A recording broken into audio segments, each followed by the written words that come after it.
It's Craig Nichols, Pensacola, Florida, 32506. Yeah, we're flooding like we did a year ago. About a year ago, that barn water was up to the center of the barn. They're hauling the goats and the horses over to the other barn in higher water, getting ready for what runs downhill.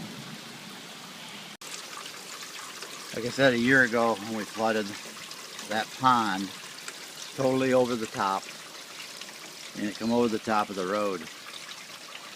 That's Havburg Drive out there. Let's see if it comes up that high again. So it's got at least 2 foot, what it did a year ago.